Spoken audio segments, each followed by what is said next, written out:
I'm coming in hot before we dive into today's episode because I have a special announcement, something I've been dreaming of creating for the past 7 years. You know how it feels to learn all of this amazing personal growth stuff, but then somehow end up feeling worse because you're not actually doing it? Like your knowledge is actually making you feel guilty instead of empowered. I get it. That's exactly why I created Living Mind Love. Each month, we'll explore one focus area through the lens of neuroscience and spirituality.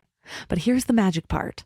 Instead of overwhelming you with changes, we'll break everything down into tiny micro shifts that your brain actually welcomes, so you'll understand the science behind why it works, connect with the spiritual wisdom, and most importantly, actually apply it to your life. The value in this program is worth at least 50 times what I'm going to be giving it to you for, because it is my mission to help as many people as possible transform their lives. You'll also get access to the first ever Mind Love community on School. So if you're ready to stop collecting wisdom and start actually living it, go to mindlove.com/waitlist to join the waitlist, and you'll get instant access to my 10-year vision meditation. So let's get into today's episode. Welcome to Mind Love, episode 173. Today's episode is all about discovering your Dharma. Living your Dharma is not necessarily this like quit your job, do something new. It's learning more and more about yourself, and especially the things that feel random, that feel like they don't fit in, that you're the most ashamed about. It's integrating those aspects. Just know, especially right now, I think moving out of 2020, this is the year that all of us are really diving in and asking these big questions. So let that excitement, let that curiosity fuel you. Don't step away from the feeling of the bigness of the question and dive into it. And you will be amazed by how far you can come with just knowing some basic things about who you are. Turn up your frequency with Mind Love. Bite-sized brain hacks for seekers, dreamers, and doers. It's time to give your mind a little love with your host, Melissa Monti.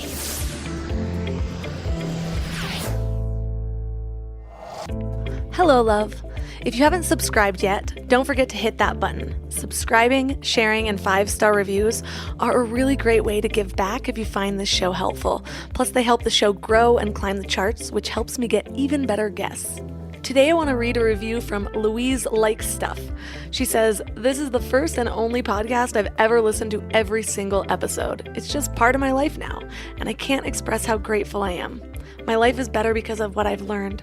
I signed up for the premium membership for extra episodes and to remove ads, but mostly just because I wanted to show support for the show, worth every penny. Thank you so much, Louise. I'm sending you so much love right now." Today, we're talking about Dharma. As I was researching for this episode, I was kind of surprised how many meanings there are for this word. According to Wikipedia, Dharma means cosmic law and order. The most common definition I found was the universal nature of something.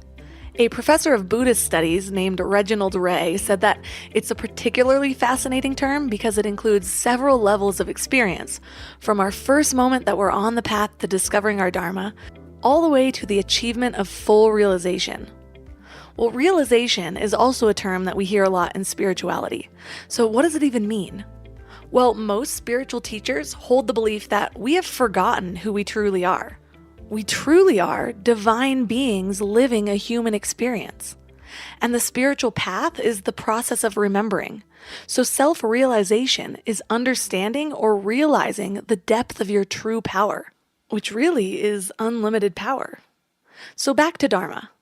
The whole goal of Buddhists is to uncover this true nature of themselves, not just a glimpse, but to fully exist in it, which means identifying with their true nature and to forget any other self that they may have imagined or made up so far in their lives.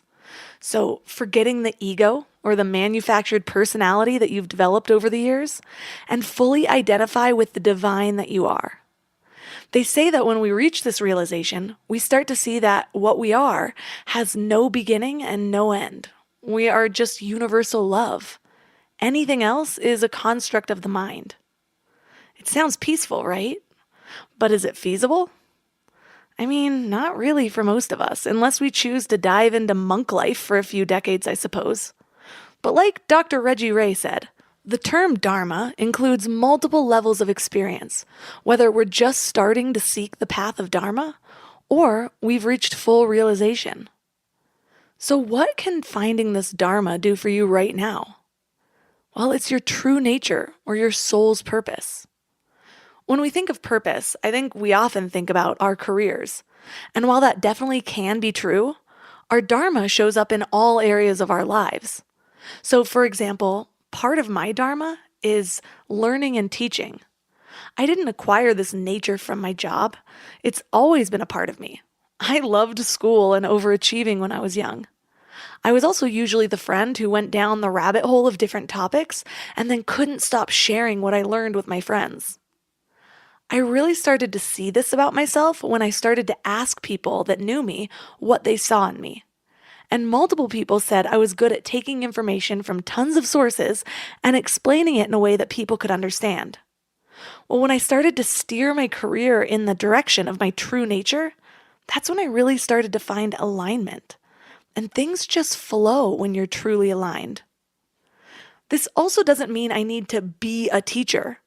There are a lot of professions that use a skill of teaching. It might lead me to podcasting or being in a leadership role. It might lead me to be a stay-at-home mom where I can teach my kids.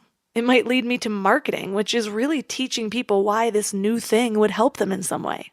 So whether or not you already feel purposeful in what you're doing with your life, getting clarity on your Dharma can still be really helpful. I know for me, my career has been a journey, but it's so easy to start identifying with aspects of our career, like I am a marketer or I am a product designer, when really our superpower might lie in a skill within that, and being clear on that could expand our options or help narrow down a decision when we're expanding our business or switching careers. It might even help you show up more confidently in your relationships or just in your life. So today we're going to give you a roadmap to discovering your Dharma. Our guest is a friend of mine who has been on the show before, Sahara Rose.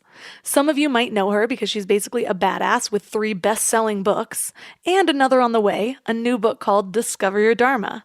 So 3 key things we will learn are the 4 types of Dharma and the 5 stages of Dharma discovery, the 9 Dharma archetypes and how to find out which one we are, and how to overcome your fear around living your Dharma. But before we get started, I want to invite you to wake up to the morning Mind Love. This is not just another boring newsletter. Instead, every weekday morning, you get a little inspiration just to set the tone for the day and give you something positive to focus on. Think of it like a love letter from your higher self. Plus, you get 2 free gifts when you sign up, a 30-minute binaural meditation and 30 days of self-reflecting journaling prompts to help you grow. And it's all completely free. So join over 9,000 people and go to mindlove.com to sign up. And if you're out and about, just text the word morning to 33777. That's morning to 33777. And now let's welcome Sahara Rose back to the show. Thank you so much for having me, Melissa, and congratulations to you. So you have written another book. I'm just always blown away by the fact that you just bust out books quickly. I know last interview we talked about how your first book was just completely unexpected and you just hit it and got it done. So how has it been writing this last book and what inspired this topic? Yeah, I mean, this book was a 2-year-long journey. So it was very, very different than that first book, Idiot's Guide to Ayurveda. What inspired it was the question I kept getting from people, from going through my health issues, discovering Ayurveda, the world's oldest health system, using it to heal my body, feeling inspired to write a book about it, going through so many blocks to finally write that book, and Deepak Chopra writing the foreword, and just my life changing so drastically. I kept getting how did you do it? How are you able to find your thing? How are you able to overcome the fears, the familial conditioning, the limiting beliefs, all of the things? So the question I kept getting was the same question I was asking myself of, do I have a purpose? Am I worthy of sharing this? Has someone done it before? Are they going to laugh at me? And I realized just how similar all of our stories are of the things that are holding us back from living our purpose. And I kept going back to myself when I was in those years of all of my doubts, all of me feeling like I'm confused, me feeling like I'm not a doctor or whatever the story was, and how those actually really became the things that made me me. And this concept of Dharma really started to come up for me more and more, Dharma being your soul's purpose. So that's what, originally I was going to write this book, not a book about finding your Dharma. It was just going to be a Vedic guide to living your best life. And then as I was writing it, I was like, well, what's the point of living your best life? Like, what does that even mean? And I realized that you can't even truly be happy when you're not questioning what your purpose is. That happiness is a byproduct of living your purpose, and everything else really comes secondary to you questioning the truth of who it is that you are. So decided to just tackle life's biggest question and write a book on finding your purpose, and more than just your job, your career, anything, like your Dharma. Yeah. So what is the difference between Dharma and your career? I know that so many people are like, I need to find my purpose, and they're mostly just career oriented about it. But how is it different? So your Dharma is your soul's purpose. It is the big reason why you are here. It is why you do what you do. It's your how, it's your magic sauce, it's your soul's frequency, it's the unique essence in which only you can carry. So your Dharma is more like your mission statement. I'm here to bring beauty to this world, or I'm here to connect women to their bodies, or I'm here to connect ancient and modern spirituality, etc. And then underneath that mission statement are your services. So those are your jobs, roles, careers, projects, et cetera, that you can do, but they're falling under the umbrella of our Dharma. So a lot of people, they're like, ugh, I must not have a purpose because I keep changing my mind. I was a graphic designer and now I'm doing makeup art, and then I was an interior designer, and then I was in fashion. I keep changing my mind and I just don't have a purpose. I don't get those people who have them. But really, in those examples, the Dharma was the same, to bring beauty to the world. But the manifestations of doing so can change throughout your life. So your Dharma is the red thread that connects everything that you do, and it's the unique essence in which you bring to it. I love that. I have coached people in that same way, where they're like, well, I've only ever done this one career forever. And I'm like, yeah, but what skills do you have in there? Now, what skills do you have just by managing your household? Now, what skills do you have in your friendship circles? Like, what do they look at you for? And trying to find those threads. And we start to realize that just because maybe you've been in finance your whole life, your Dharma might not have anything to do with that. Your purpose might not have anything to do with that.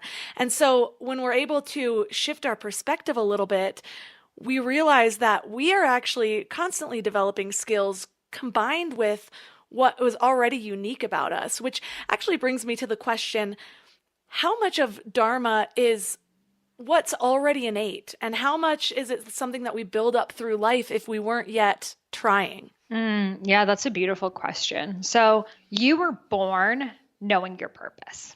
You were born with your frequency, your essence, who you are, your human design and your astrology and all of these different factors, your archetypes, et cetera. But that doesn't mean that you're born embodying it. It doesn't mean you're born actually doing it. So you may have been born for a purpose, that for bringing a unique energy to the world, but now you got to go through the curriculum. And that curriculum are the obstacles that you get to overcome to now prepare you to embody your Dharma. So just because we all have a Dharma does not mean we're all going to embody it in this lifetime. Majority of people do not. It's, are you going to take those obstacles that you've overcome as your unique soul's curriculum to prepare you, to make you stronger, to make you smarter, to make you more resilient? And if you can take these things as your lessons that are now allowing you to step into your Dharma, then you can see why the very aspects you were born with and the unique preparations you've gone through have now created this perfect embodiment of who it is that you're meant to be.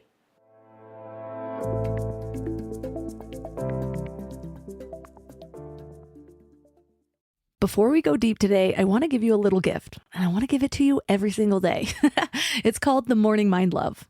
I know how life can be. You're all fired up after an inspiring episode, and then a new day or a new challenge comes at you, and it's just hard to keep up that energy. Well, the Morning Mind Love is kind of like an oracle from your higher self to help you start each day with a positive focus. Plus, when you sign up, you get 2 free gifts, a 30-minute binaural meditation and 30 days of journaling prompts to help you remember who you truly are. And it's all completely free. So join over 9,000 people and go to mindlove.com to sign up or text the word morning to 33777. Let's talk about legacy for a minute. We're all working so hard on personal growth and building better lives and creating something meaningful. But how do we protect everything we're building? Look, I know life insurance isn't the sexiest topic, but it might be one of the most loving things you can do for your family. We kept putting it off. It's funny how things never feel like a priority until you need it, which is the total wrong way to approach life insurance. But now that we have kids, there is no way I'm taking a chance that they won't be taken care of if something happens to me. So suddenly, this was our number one priority. And SelectQuote makes it surprisingly simple. They're one of America's leading insurance brokers with nearly 40 years of experience helping over 2 million customers. What makes them different is just how personal it is. Their licensed agents take the time to understand your specific situation so that they can find you the right coverage. We're talking 15 minutes to get exactly what you need. And I love that they actually reward you for all the self-work you're doing. So if you're in good health, you could get same-day coverage for up to $5 million. No medical exam needed. And it's way more affordable than you might think. Coverage up to $1 million could cost as little as $20 per month. So get the right life insurance for you for less at selectquote.com/mindlove. Go to selectquote.com/mindlove today to get started. That's selectquote.com/mindlove.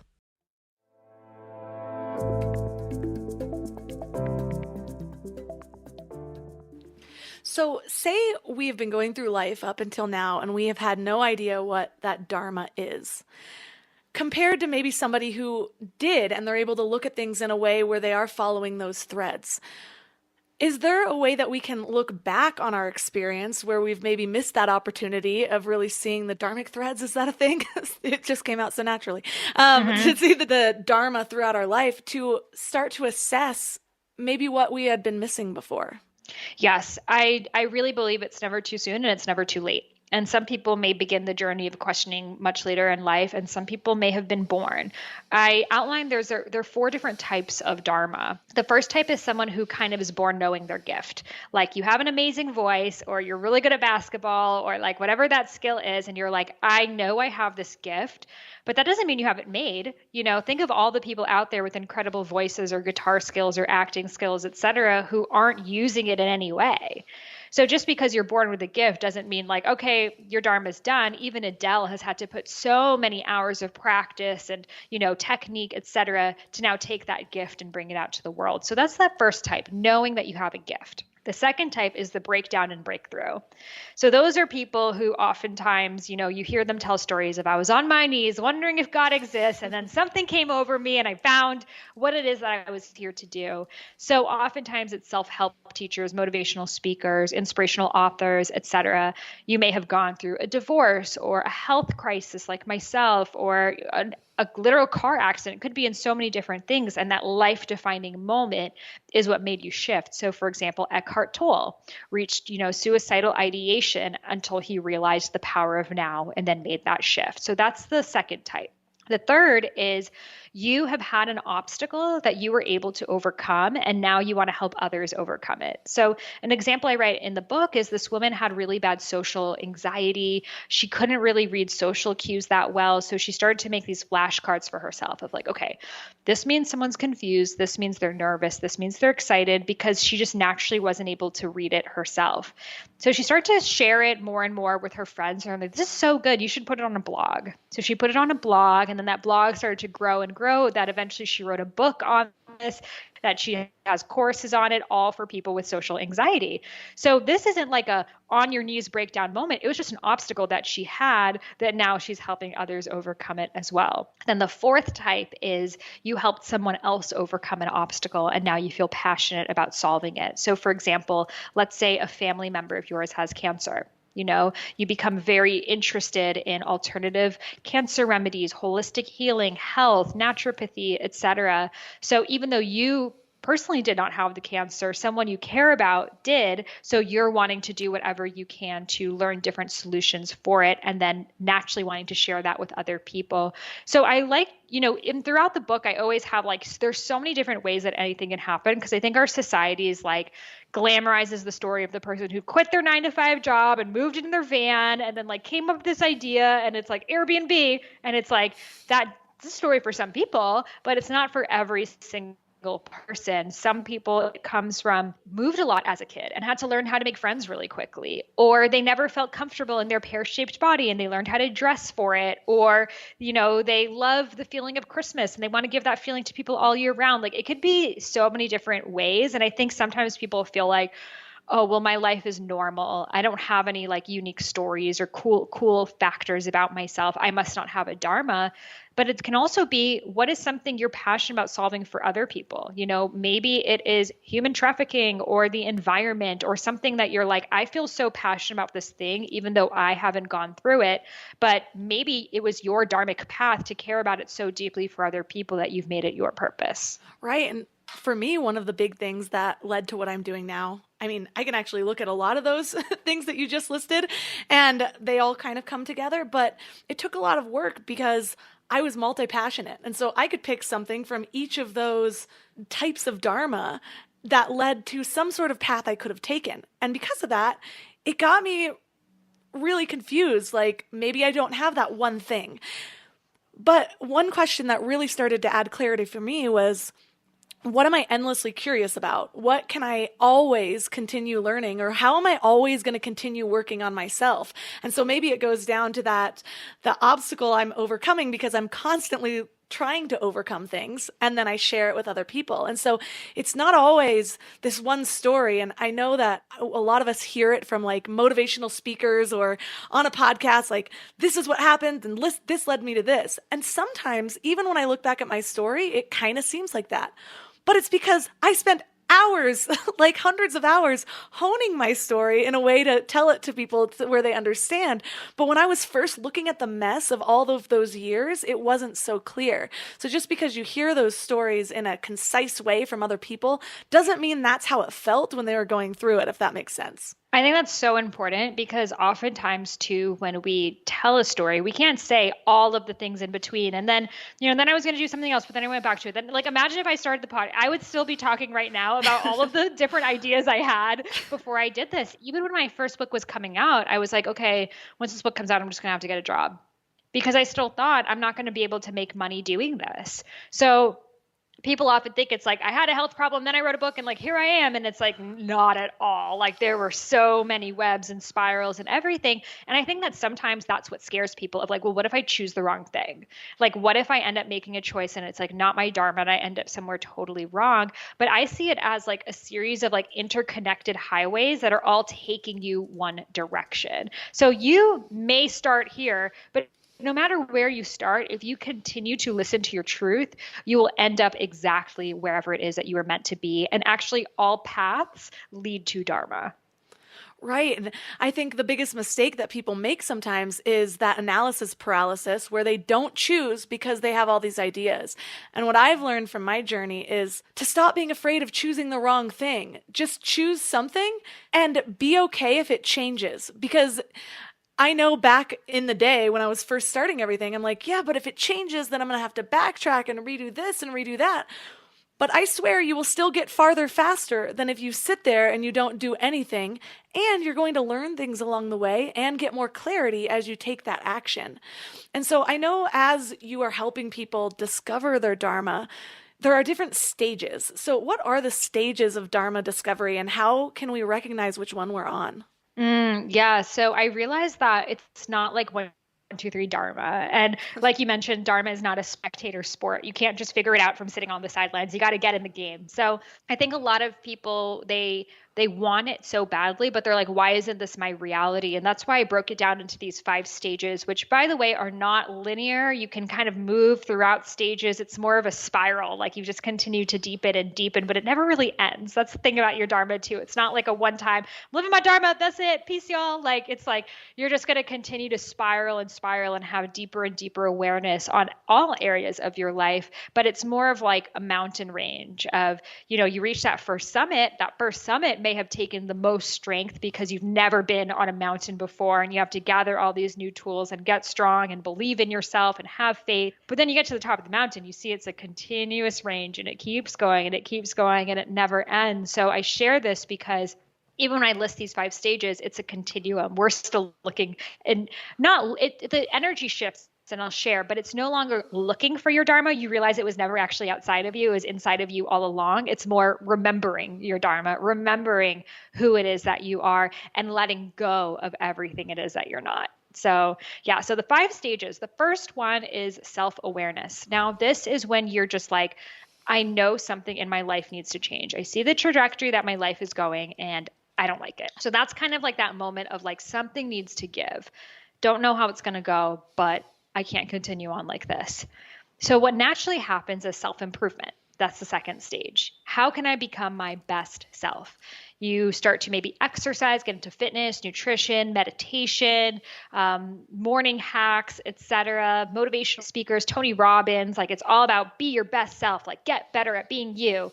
And we need to go through this. We need to balance our minds and our bodies. For me, it was through Ayurveda. For someone else, it could be through their fitness plan, etc. So we're trying to make ourselves our best selves. And then we finally reach this point that we realize that we're not a mind and we're not a body to improve, but rather we are a soul to know. So the focus shifts from how do I improve myself to how do I know myself? And you end up becoming more interested in self-inquiry than self-improvement. So, what are my archetypes? What's my human design? What's my astrology? What are my childhood traumas? What are my ancestral lineage beliefs? What are the, obstacles I've overcome, et cetera? And you start to really see yourself as this like immense soul to understand. So that's when people often have like a spiritual awakening, quote unquote. And for some, it's like actually feels like this awakening. And for others, it's more of linear progression. And in this path, which is now stage 3, you may feel very lonely because like the world around you is kind of continued and here you are shifting that you might feel like the separation with the world outside of you of, oh my God, everyone's crazy. How am I going to live in this world? And it can really feel like this feeling of like me against the world. Like when I was in my stage 3, I would write these poems. I'm like, we live in a box. The computers are a box. The cars are a box. The cubicles are a box. We must get out of the box. And I was just like angry at this box, but that was the expression I needed to go through. And then from there, you start to find your practices. So this naturally takes us now into stage 4. You find your practices, you find your tools, you find your teachers, you find what works for you. Maybe it's breath work or sound baths or rituals or shamanism or whatever else. And then you no longer feel the separation from the world around you, but you're feeling more integration of, yeah, I know the world is pretty crazy and I'm here on this human body and I can be part of this world. So this is when you go deeper into your spiritual awareness, into understanding yourself on an even deeper level. And you may begin sharing it, maybe with your friends, your family on a small level, maybe you even start on social media. And in the stage of stage 4, you are fully aware that you are a soul having a human experience, but you might not know what your purpose is. It may feel like you're living a double life of like, I have all these things I'm really interested in, and then like my job, and it's nothing that I'm interested in. So oftentimes people are like, how am I going to integrate this like new emerging me with the decisions I've made in my past? So it can kind of feel like this, like I know I have a purpose. I'm not really sure what that looks like. So in this stage 4, you continue to deepen and deepen and deepen. And then you start to gather more trust, more courage, more confidence in yourself. And you start to find your own lens of seeing the world. So it shifts into, well, Abraham Hicks said this, or that person said that. And it's more, what do I think? How do I see the world? And it might not be around spirituality at all. It could be, what's my unique form of architecture or web design or whatever else, but it's starting to come from your unique channel.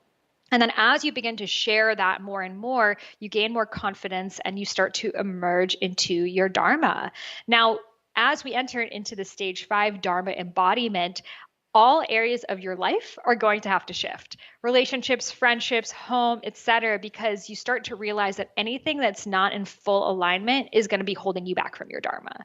So you may have to, really kind of do a life overhaul at this point, because you shift from seeing it from me to we. And what that really means is all the stages before were about me, and it needed to be. How do I practice self-care? How do I improve myself? How do I have boundaries? How do I love myself? But when you shift into your Dharma, it's really about we. It's how can I be of service to humanity? How can I show up in my fullest expression? Because this is what humanity needs. And then your meditation or your baths or all of these things, it's not about you anymore. It's about, I need to do these practices so I can show up. And that actually fuels you from something so much greater than it just being for you. And it no longer is, I'm doing these practices to like make myself feel better or numb myself or whatever else. It's, I need this because I'm here to show up full time. Now, in the stage of Dharma embodiment, every single person has access to it. You can feel almost an endless amount of energy or creativity towards what it is that you're doing. Like you feel like you're tapped into the cosmos, that you just kind of like want to keep going. It's flowing out of you. And this is very natural. It's called Kriya, effortless flow with the universe. So when you're living in alignment with your Dharma, you're not going to feel those same like blocks or whatever stories were preventing you from doing it. You actually just feel like you're tapped into your natural essence and it's flowing through you. And that's how you really know it is related to your Dharma. And everyone has access to this, regardless of what your Dharma is, regardless of your age, regardless of your background. Everyone has various ways that they can show up that they're feeling this energy of flow. I know a lot of people have gone through this cycle, which, by the way, you were going through it and my life was like flashing through my eyes, like especially my 20s. And I'm glad that you mentioned that it's kind of a wheel as well, because I've found that I also feel like I went through part of those stages again. Like there's part of those middle things, like that feeling in a box or feeling very separate from the world. I've gone through that a little bit during 2020, like where I'm realizing other stuff. I'm having other epiphanies and I'm like, well, what's in alignment here? Like what is really happening around me? And just like kind of confusion. And so I think that's really freeing, because a lot of us expect that we're going to go find our Dharma and then everything's just going to be smooth sailing from there. But you did mention that when you find your Dharma, you reach this point of Kriya where you're just kind of being propelled by the momentum of living in alignment. But I know a lot of people have found what really gives them purpose, and then maybe they're 3 or 4 years in and they start to kind of lose their drive or that momentum. Is that a sign that they've lost track? Is it a sign that they need to keep growing? Like, what does that normally mean?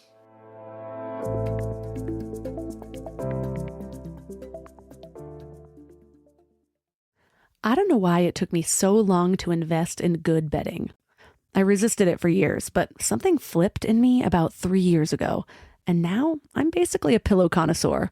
I've tried them all, and I get weirdly excited about good bedding. Because here's the thing, we spend a third of our lives in bed, and the quality of that time affects literally everything else, which is why I'm so excited to tell you about my latest obsession, Lagoon Sleep Pillows. What sets them apart is their matching system. You take a quick 2-minute quiz about your sleep style and your preferences, and then they match you with your perfect pillow. I was matched with their Otter pillow, and I am so impressed. Lately, I've just needed more support, and this seems to cradle me in all the right places. I'm also low-key obsessed with their travel pillow, which I use for way more than just travel. I actually hug it, use it as leg support, and of course, take it on trips with me. Well, the secret is in their adjustable fill. You can add or remove it to get that perfect alignment for your spine. A study even found that the right supportive pillow can improve sleep quality by 63%. And Lagoon lets you try their matched pillow for 100 nights risk-free. Free returns, no questions asked. Falling asleep has never been easier. I toss and turn less and just wake up feeling refreshed every morning. Go to lagoonsleep.com and take their awesome 2-minute sleep quiz to find your match. Use the code MIND for 15% off your first purchase.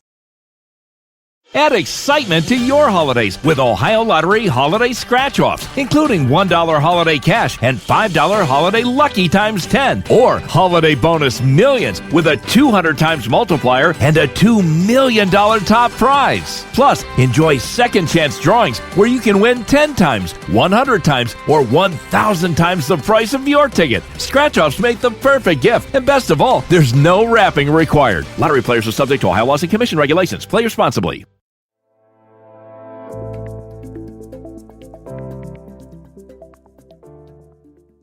Found what really gives them purpose, and then maybe they're 3 or 4 years in and they start to kind of lose that momentum.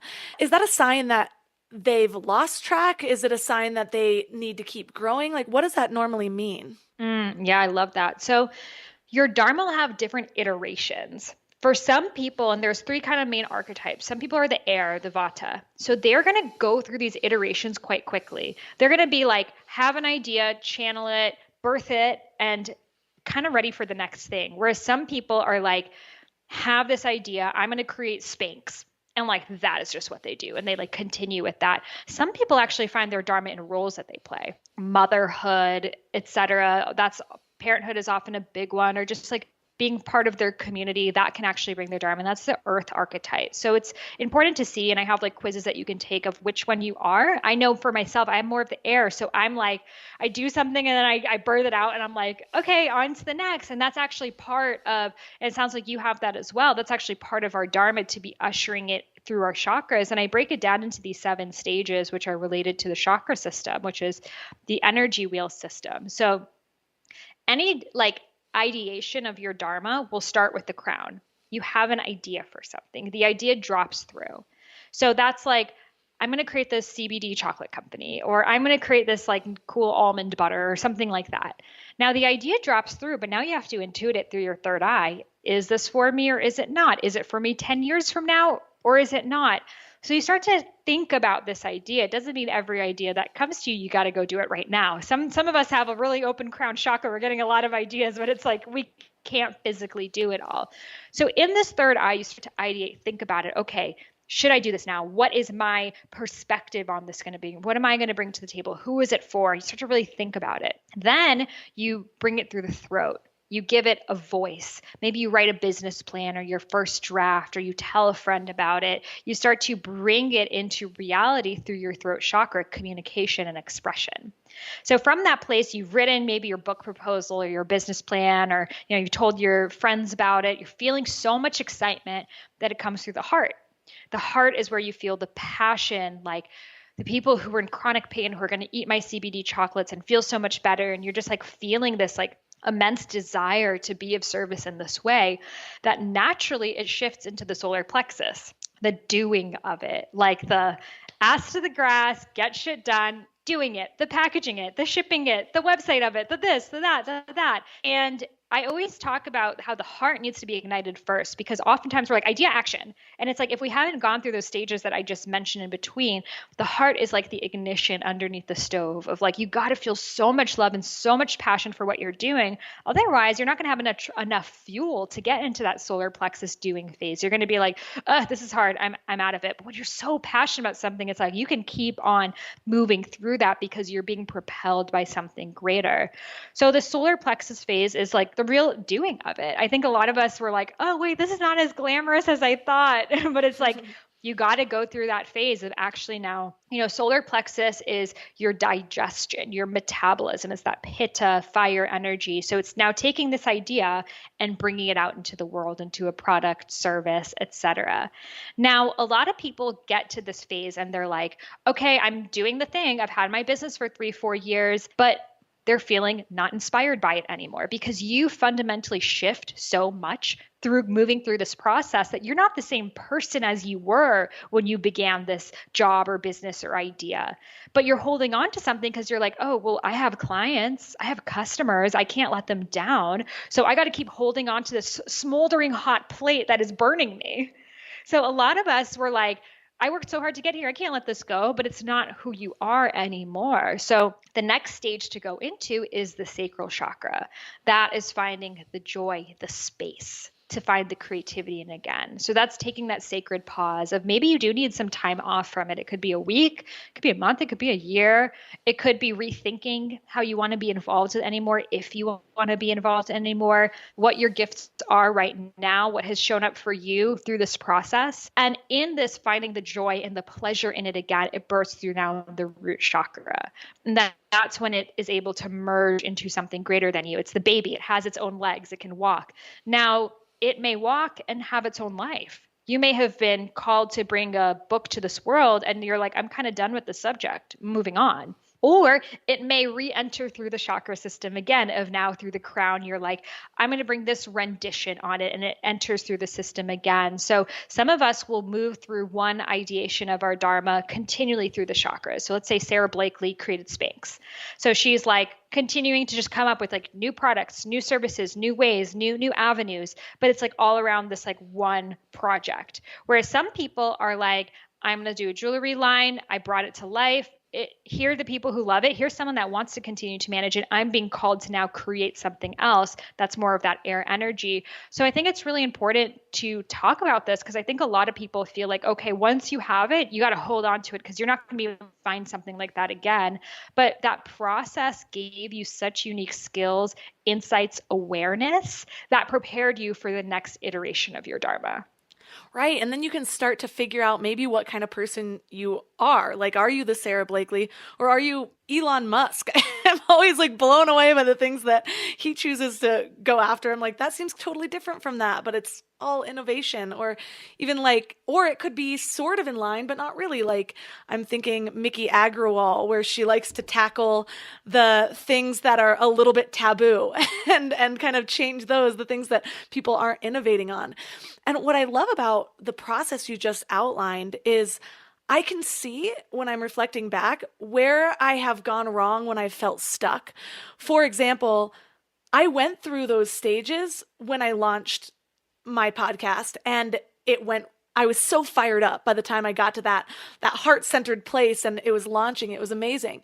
There were other things after that where maybe I tried to skip steps because I was like, all right, well, I have an idea. Let me just take action. And then I was like, I chose the wrong thing. I didn't take all the steps I took before. And so to realize that can be really powerful, because it might still be a great idea, but you've either not vocalized it to people, or maybe you haven't, or maybe you have, and you've allowed fear to get in the way. And that's one of the questions that I was going to ask you, is that second step is really starting to voice it to people. And now, when I'm voicing ideas to people, because of the changes I've made in my life, most of the people in my life are aligned with what I'm doing. Like, I could bring an idea to you and you will have one piece of advice, or you'd have a certain reaction as a fellow entrepreneur, compared to when I was first starting this and I was trying to voice it to people. They thought I was crazy because I was surrounded by people who had took the standard route. They worked at grocery stores and a police officer and whatever my parents did.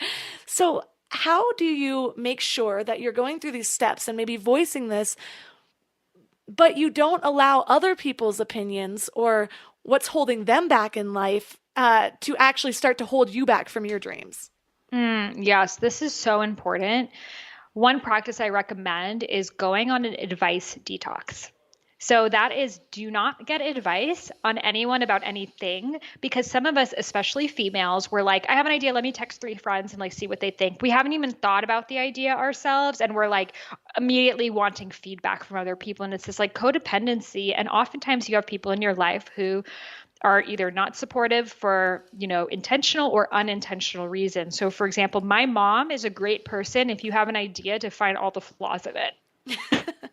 Like, bring it to her if you're looking for a hole in your idea, because she'll tell you all of the ways it's not going to work and it's going to fail. So when I would have all these different like ideas, it was still very much in the infancy of like, I feel like I want to write this book. She's like, you will never write a book. Are you crazy? You're out of your mind. You wishful thinking, starving artist, like all of these things. And I was like, oh shit, is she right? So I had to learn that's not the person for me to come up with these like infant ideas to. It's like bringing your infant to a personal trainer. Like, that's not what the medicine they need right now.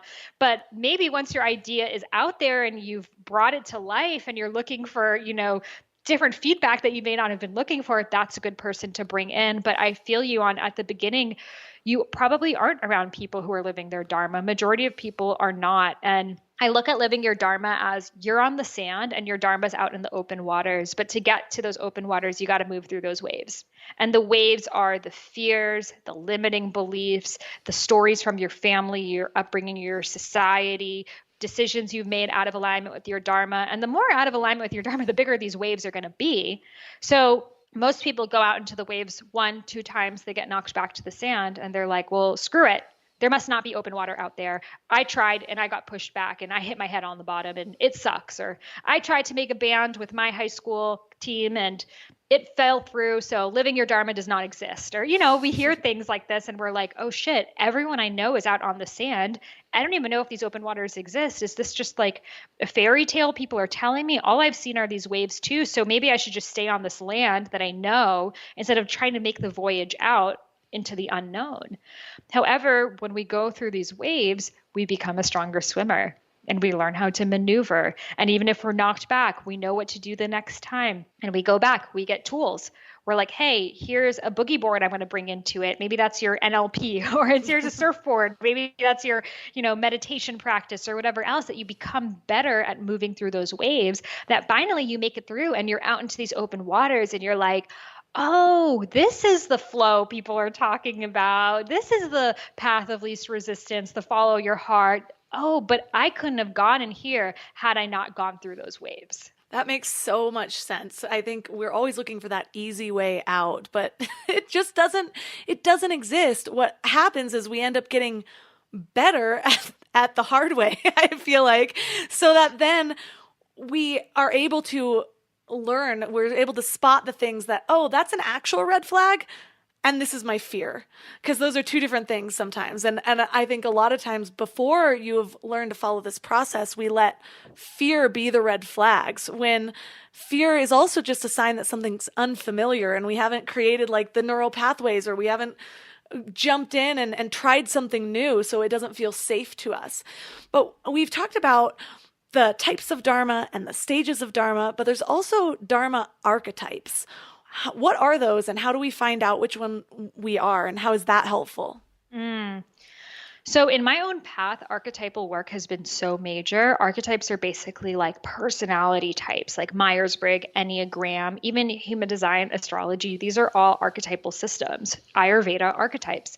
So for me, archetypes, because I was like, I have no idea what my purpose is. Like sometimes you just really can't see it in yourself. It allows you to connect to something that's like greater than you and see them in other people. So when I was writing Discover Your Dharma, I wanted to come up with 9 universal archetypes related to our Dharma. And I came up with these 9. I don't know if you've taken the Dharma archetype quiz yet. Have you done it yet? I have not taken your Dharma archetype quiz, but I have been following your archetypes on Instagram, and they're fascinating. Yes. So I'll quickly go through them, and it will help you. I mean, as people are listening, they'll probably find themselves in various ones. And with archetypes in any archetypal system, you're not just one, you're all of them in varying amounts. So I might be reading a couple and you're like, I feel like I'm this, I feel like I'm that. You are, but one may be stronger at a certain time of your life than another. It may switch according to roles you play. I tend to find you have like top 3 that stay with you throughout your life, but then the ones after that can like shift a little bit. And then there's probably like 2 that you're like really not that, but that's actually where your biggest work is. So I'll share. The first one is the teacher.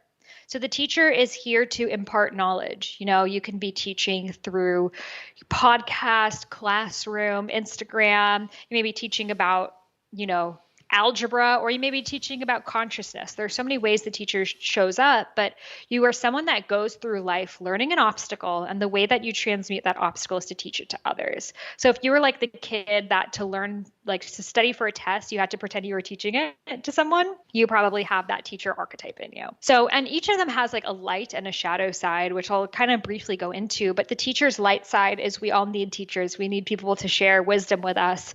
But the shadow side is sometimes the teachers can be be disconnected from the people they're teaching with, of like, here's the information, and not connecting. We can all think of that like history professor in like high school who is like, we're all asleep in class, but he's like, let me tell you about the Prussian War. And it's like, you're not connecting, you know? Yeah. So it's important for teachers to like adapt to the student, because that's what really matters at the end of the day, versus like, I want to teach this thing and it's important, you know? So the next one is the nurturer. The nurturer is here to care and connect. They feel alive when they're supporting others. They are more like a coach.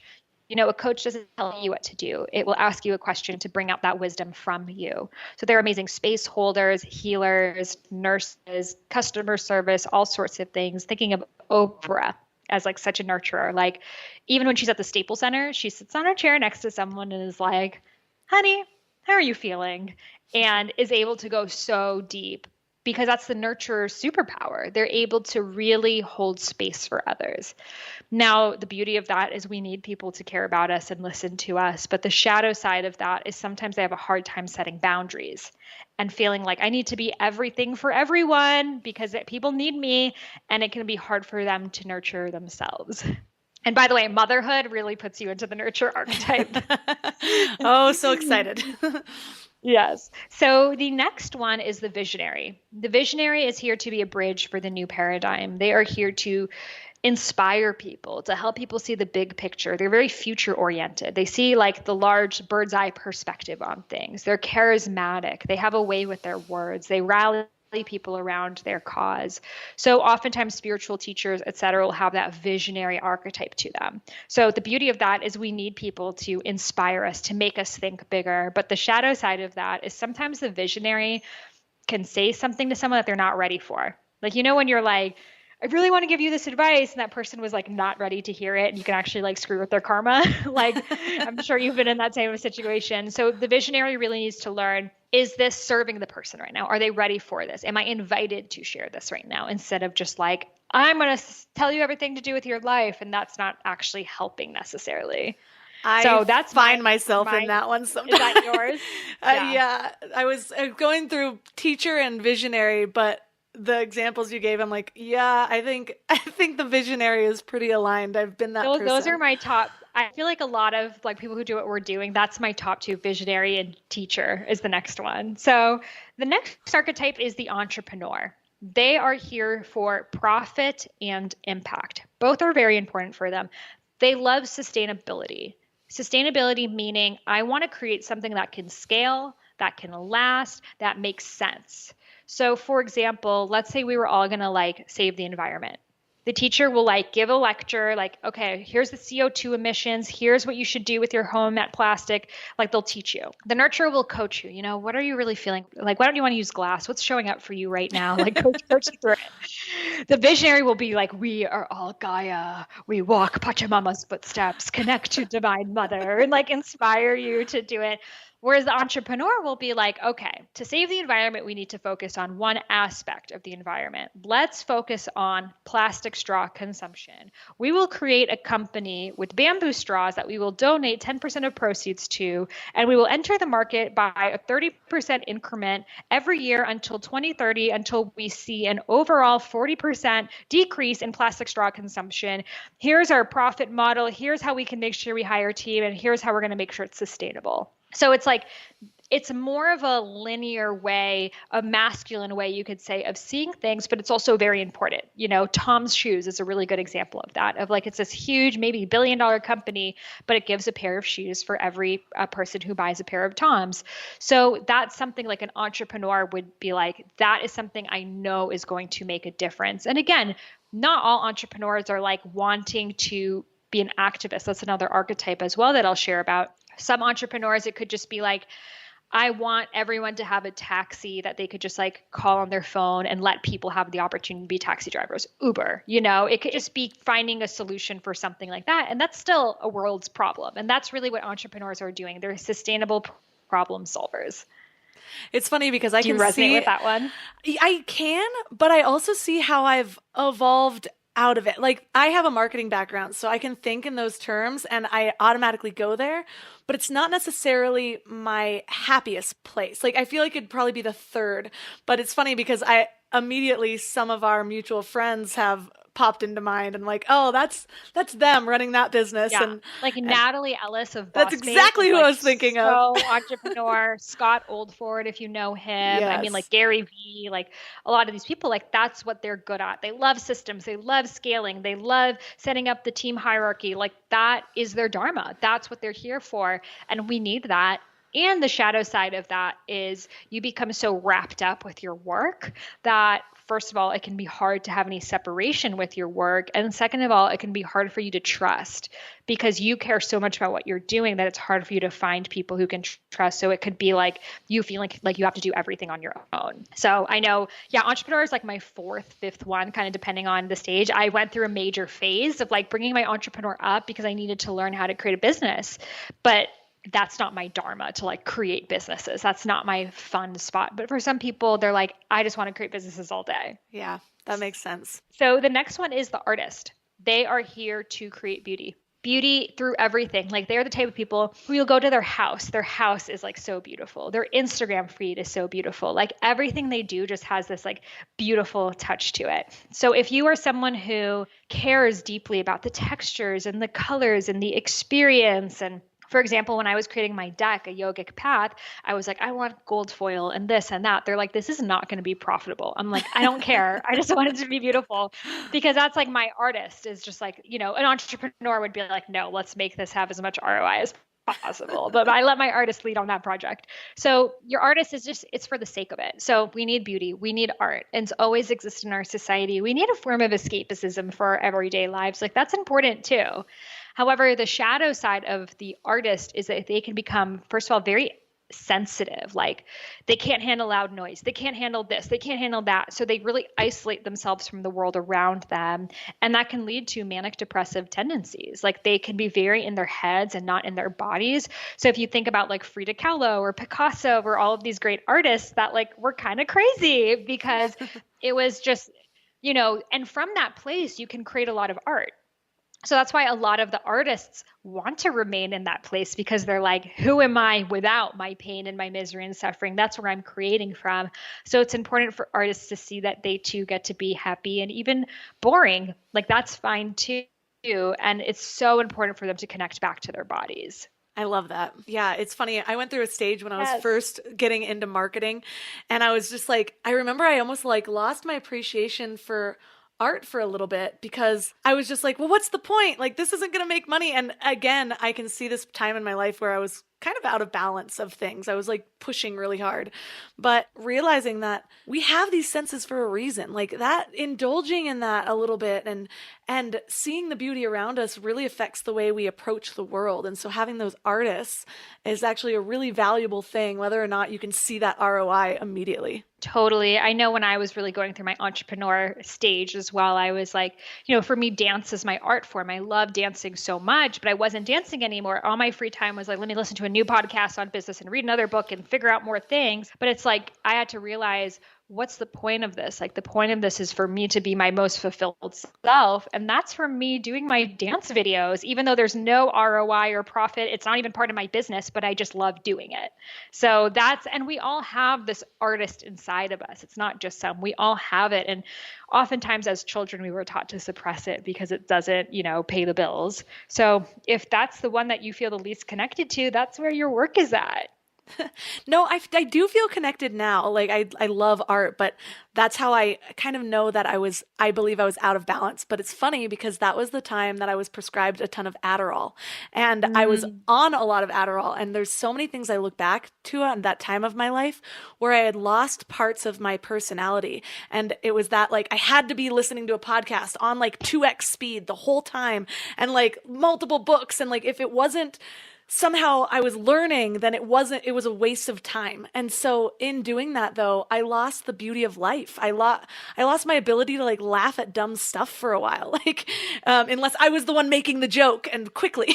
So it's just interesting to reflect back on. I so feel you. Yeah, Adderall will totally do that for you. It kind of makes you into this like robot machine of like, I remember in college, like a couple times I took it, it was like, must study. Don't talk to me. I only want to study. And it's like, that's what it does. It just makes you very focused in that side of your brain. Whereas the other side of your brain, which is, I believe, the left hemisphere, is like the beauty and the essence and the creation and the feminine. So that's that artist.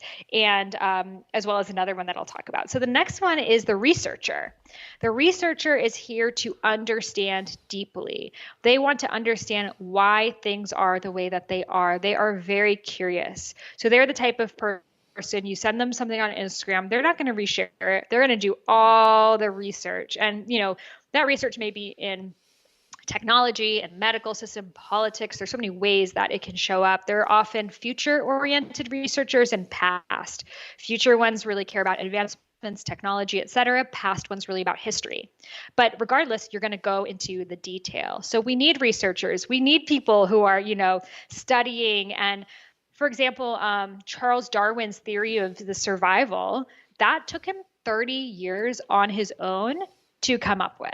If he was like on Instagram today, people would be like, you're irrelevant. You haven't posted in 2 days. You're canceled. Goodbye.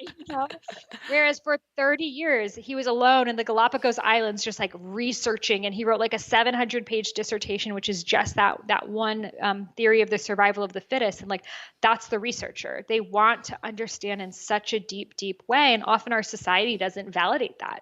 It doesn't provide space for it. We're so quick to take action that oftentimes our researcher is like, we don't have enough time for you. Keep going. However, some of our dharmas is very much to be the researchers. So Deepak Chopra, he is researcher, visionary, teacher. So he obviously inspires so many people, but the lens that he does with is his research. I'm going to show you with scientific evidence that spirituality is real, that meditation works. I'm going to create this research foundation all about checking what's happening in the brain when you are in a theta state, et cetera. That's what he is the most passionate and excited about because he's the researcher archetype. Whereas someone else like Tony Robbins, who I'll share, he's the warrior archetype. That's not what he wants to do. He doesn't want to sit in the research. He's very like, do the impossible, take action, climb through any block. And it's a different medicine. It's a different dharma, and we need both. So with the researcher, sometimes it's hard for them to take action. So we can all think of that person who's probably like knee deep in like 10,000 books and has like the cure to like every man-made disease, but doesn't feel like they're ready enough to share it. So as a researcher, you do need to learn that you can start taking action. It doesn't mean that once you take action, you have to stop your research, but it's having that, that balance, which is unique for every person of when is it enough for me to share. I see myself in a little bit of that. I go in these like rabbit holes where I'll just research for weeks and weeks, but I do think I balance it out pretty well with the action. But there have been times in the past, that's something that I've had to cultivate because in the past, it was like I didn't know enough. And in the research, I'd find all these people that were so much more advanced than I would. And so it would kind of mess with my mindset of what I was capable of. And so I think it's important for those people that are researchers to realize that for the people that you plan to teach or share it with, you only need to be a few steps ahead of them. You don't need to be the all-knowing person of that one topic. Sometimes that's not even who they relate to. There are people that find me and they want to be coached by me or talk to me about something more so than a therapist because I've gone through the stuff, whereas they've learned about the stuff or whatever. So just finding what gives you that confidence to be able to share can be really important to help get out of that, research rabbit hole that keeps you in one place. Totally. Yes. I feel like for myself too, I would want to hire a coach who's gone through my experience, regardless of if they have a PhD in it or not, just because I know that they were able to overcome it. But there also is like a level of respect I have for people who are academics and scholars and putting in so much time and effort to write the books. Like when I wrote Idiot's Guide to Ayurveda, it was a major researcher mode. Like I had to write a 400 plus page textbook on an ancient health system that most of the information was in Hindi or Sanskrit. So it was like super, super tough for me to do. And it really gave me so much respect of like the level of detail that the researchers go into. However, after I did that, did I want to continue doing it again and again? No. But a researcher would. They're like, give me 3 years on my own to just research things. Like that is my happy place. And that's what they're meant to do. So it's like following what is feeling exciting for you. That's a good point. Yeah.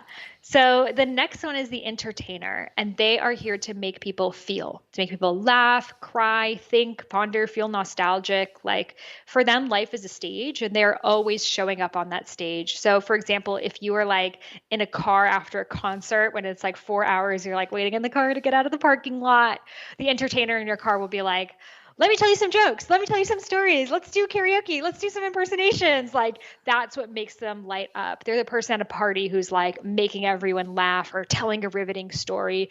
And that's what the entertainer loves to do. They love to give people a unique experience. And that's actually how they make people see the world in a different way. So, like Sacha Baron Cohen is a really good example of one. He plays these different roles. He's Ali G, he's Borat, he's this, he's that. He's making you laugh, but he's actually making you think. Or Jim Carrey is another great example of he's literally morphing and transforming into these different characters, and that's the way that he is making an impact. So the beauty of the entertainer is we also need that. We need to laugh. And again, we've always had jesters or dancers or people who've entertained us. This world can be very mundane if we don't have that. However, as an entertainer, your shadow side to look out for is feeling like you can't be yourself, that you always need to make people laugh around you, or you always need to show up in character. Sometimes entertainers might not really know who they are because they're always like morphing themselves to fit the role of what they think that person needs. And that's why in the entertainer archetype, you see the most addiction. We see that with celebrities, actors, this, that sometimes they're numbing themselves because they're like, I don't even know who I am underneath all of this. And then we also see, depressive tendencies when that happens, though. Look at Robin Williams. He was making the world laugh, and we had no idea what was going on underneath. Heath Ledger, so lost into his role that almost he wasn't sure who he really was outside of it. So it's important for entertainers to also ground back to reality and realize that they're still worthy, even if they're not entertaining. And you said earlier that we might go through these archetypes at different times in our life, right? Because I can see that. Like every time you do a new one, I was like, oh, I see a little bit of myself in that one. Entertainer, for sure. My husband would probably tell you that's one of my top 3. Like when I'm in a group of people, I just tend to tell funny stories or something like that. But the older I get, and actually the more I understand myself, the more maybe it is that finding value in just being.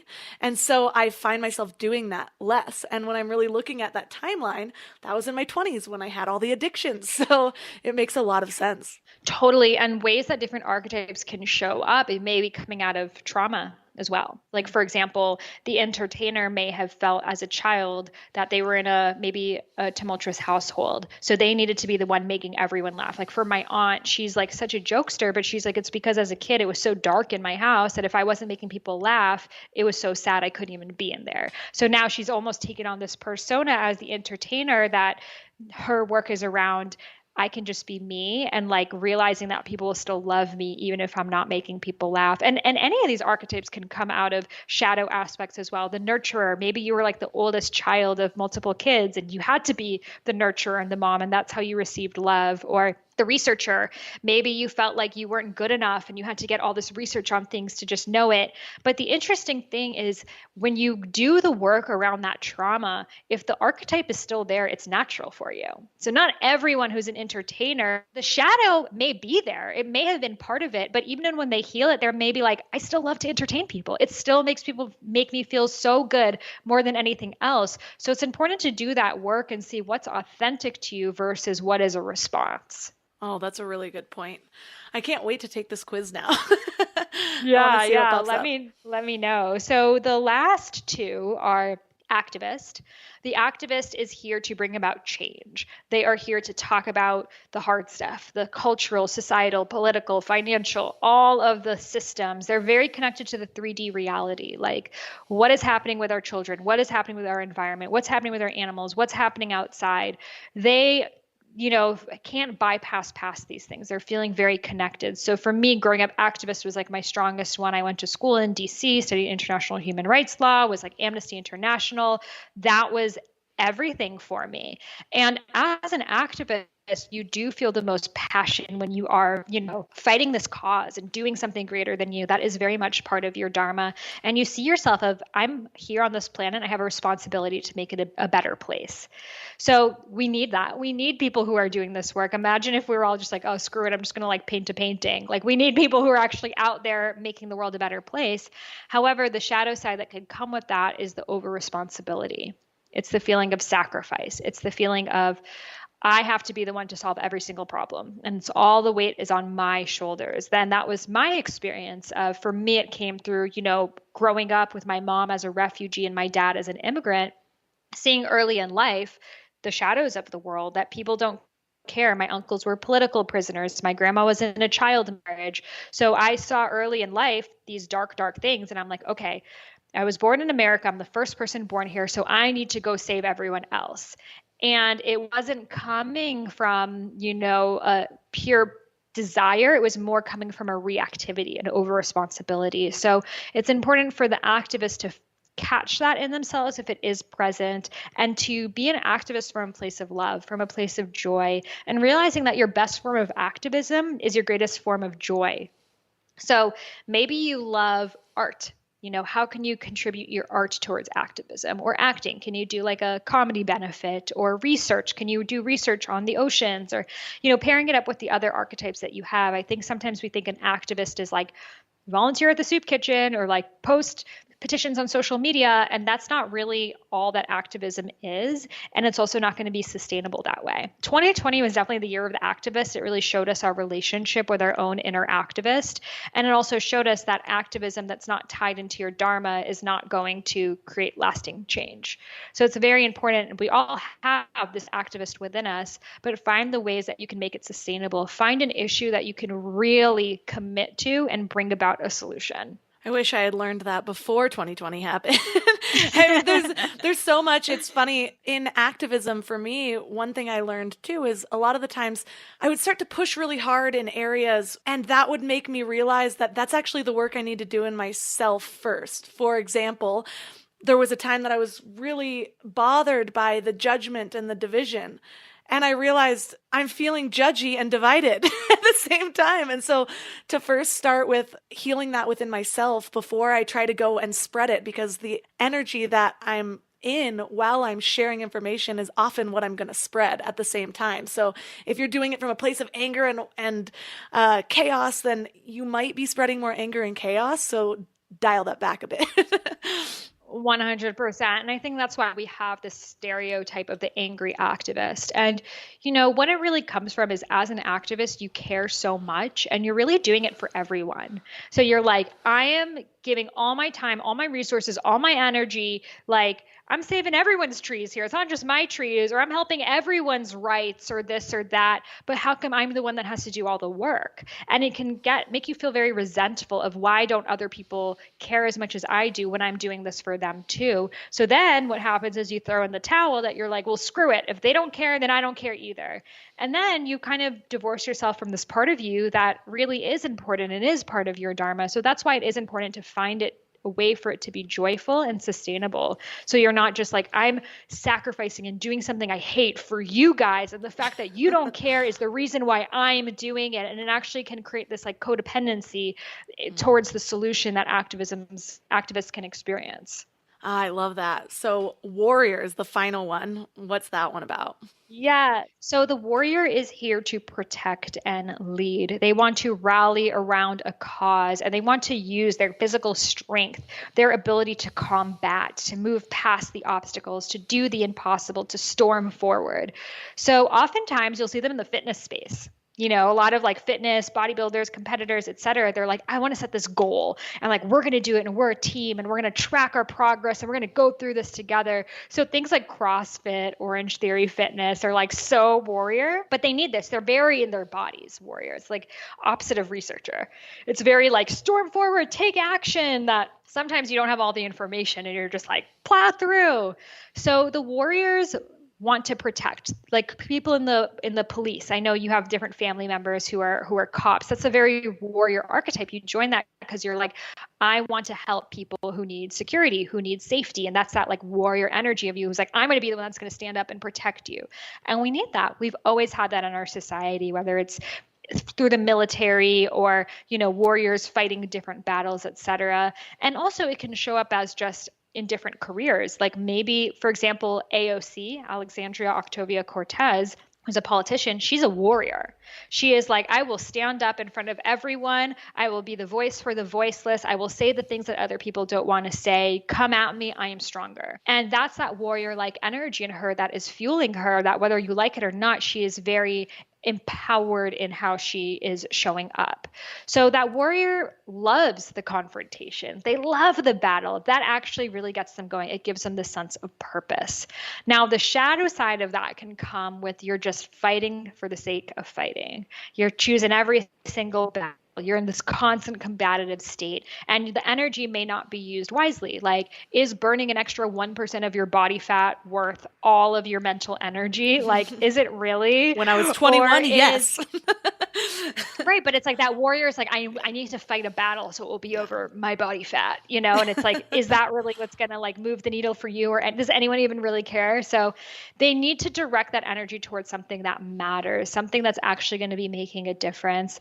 And they also need to sit with things before taking action. They're like that friend that you're like, someone was mean to me. They're like, yo, where's she at? Where's she at? Let me fight her. Like, whereas like they didn't even hear the story. Like maybe you were the one who did something. So it's important for them to like sit, pause, get more information, choose your battles, and then move forward. And it's also really important for them to definitely have a strong physical practice too, to like, sometimes they're just like wanting to fight because they just have all this energy. So it's important for them to like get it out through their body. And that way they're not going to be as like combative in their daily life. So for people that are just starting this journey of really understanding what their Dharma is, maybe they go to your site, they take the quiz, I will link to that in the show notes, and they start to understand who they are. But they're in a job right now where, they can't just quit and immediately start something new because of their situation. What would you recommend is a good first step for somebody to start to get in touch with this Dharma and maybe build confidence in it a little bit before they make any big moves that they're not ready for? Yeah. So I have this framework in the book called the Dharma Blueprint, and it's this series of 5 different elements. 1, your Dharma archetypes, like maybe the top 3 or so that you have. 2, the mediums that you feel the best at: writing, speaking, drawing, singing, organizing, whatever the mediums are in which you express. The 3rd is what you're the most excited about. You can write a list of all the things you're excited about. Maybe it is plants or crystals or technology or whatever else. The thing after that is the obstacles that you have overcome. So any type of obstacle, as big or small as possible, or ones that you've helped others overcome as well. And then the 5th is your superpower. It is your secret sauce. It's what you bring to the table. Maybe the thing that people keep complimenting you about. You have such a great way of making me feel heard, or you're so good at coming up with branding ideas, etc. Like that is your superpower. And I have different practices to find each of those for you. So I would write out these 5 categories and then come up with a list of what are different actionable steps that I can do. It could be signing up for a class. It could be doing a teacher training in this thing. It could be getting a job or an internship or a freelance gig, just reading a book about it. But it allows you to see these different categories and how they really intertwine. I think sometimes we feel like I'm this and I'm that and I'm that and I'm that and I don't know how it's all going to work out. But like, let's say you're super interested in like healing, like Reiki and hypnosis and breath work and this and that, but you also love business and technology and innovation and all of that. Well, if you do the process, you might find that maybe the next step for you is to work at a startup that has like health technology, or to maybe just read a book about advancements in the medical space, or to start a blog, or whatever the medium is that's showing up for you, whatever it is. I have these different stages. Are you wanting to step into this right now or move into a transition? That will like also depend if you're leaping in or just slowly dabbling into something. So all of these practices will help you see that living your Dharma is not necessarily this like quit your job, do something new. It's learning more and more about yourself, and especially the things that feel random, that feel like they don't fit in, that you're the most ashamed about. It's integrating those aspects because that's really where your Dharma's at. Well, thank you so much for the wealth of information today. I feel like this was so fun and we have so much to dive into from all of this. So for listeners that are really interested in getting your book and learning more about you and what you do, where's the best place for them to connect with you online? Yeah. Oh, thank you so much for having me. It was such a pleasure to be here and dive in more. So you can find the book and submit your receipt for different bonuses on my website, which is iamsahararose.com/Dharma, DHARMA. And my Instagram is iamsahararose. You'll find the link there and different graphics as well. So let me know how this episode resonated with you. You can also take the quiz at dharmaarchetypequiz.com. It will your top 2 archetypes. The rest of that is in the book to do the full assessment.